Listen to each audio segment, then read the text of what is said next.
A Pulitzer Prize winning play opens tonight in Farmington Hills. It's Clybourne Park, described as a razor-sharp satire about the politics of race. Two stories unfold in one home in the same community, 50 years apart. The show runs through October 5th. We have the director, Benjamin Bird, who's here with us, along with one of the stars, Camille Jamerson. I'm always so impressed when you come on opening night because it's like all the jitters and then you're here, so we appreciate both of you guys being here. Our pleasure. Yeah. And I'm also really excited to talk about this play. Benjamin, can you break it down for people who don't know about it? Yeah, absolutely. So it was written in 2009, but it's kind of a spiritual companion piece to A Raisin in the Sun, the classic Lorraine Hansberry play. So it takes that premise of the younger family being the first black family to move into a white neighborhood, and examines the house where that would take place. The white family selling their house to that black family. What's going to happen to that neighborhood? And then Act 2 is 50 years later, the same house. Now it's a predominantly black neighborhood, and there's a white couple buying it, and it's going to be a gentrified neighborhood. So what does that imply? It's a really great exploration of both of those themes and kind of how they correlate and how it's still current now. So good, so good. And yeah, we live in Detroit, where I don't know where you guys live, but you know, we see a lot of those conversations happening right here where we live. So very interesting, and it's funny. That people should know. Camille, you play roles in both halves. Tell us what your roles are. Sure. In the first half, I play Francine, who is a domestic worker for the family that's moving and selling their home. And then in the second half, I play Lena, who is the great niece of the woman who bought the home 50 years ago. And now she's a part of the homeowners association who's fighting the couple that's buying the home.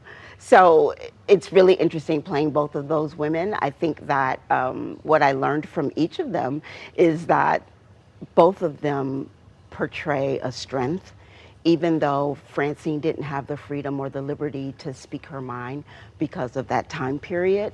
The strength and resolve that it took for her not to was really powerful. And then Lena, who had the freedom to speak. It takes courage to kind of follow through and speak your mind and tell people where you stand. So both women have taught me something really, really powerful. Yeah, and is that what drew you to the role? Like, what personal connection were you able to get from this? Sure.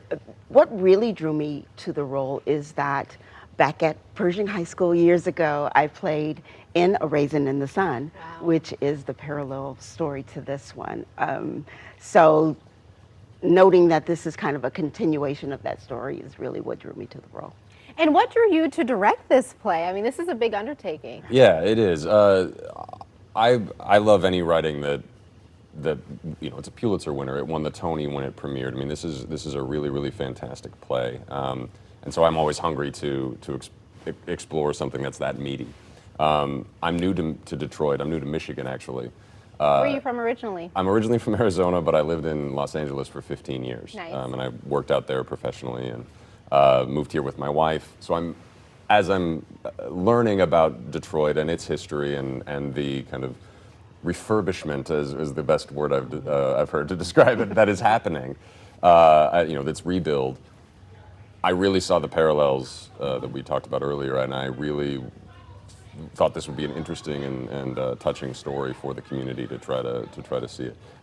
And like you said, it's funny. It's not a lecture. It's not come and have people tell you about things. It's you're gonna laugh. You're gonna have a good time. So you hinted at the message. What do you think is the takeaway? What is the message of this play? Gosh, I think that there are no heroes, no victims. I hope the message is that conversation can be either a tool or a weapon.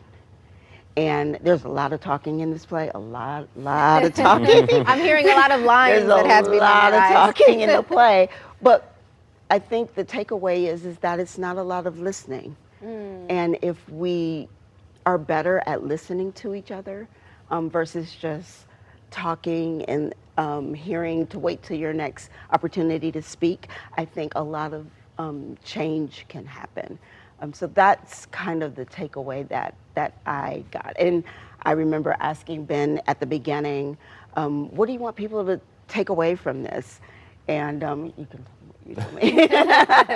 Well, just theater is an entertainment So we want it to be entertaining. We want to make people laugh. We want to make them feel something. And then my assistant director and I were always talking. We want them to get in the car and then have a conversation that they weren't necessarily thinking they were going to have. So it's something. It's a play that stays with you.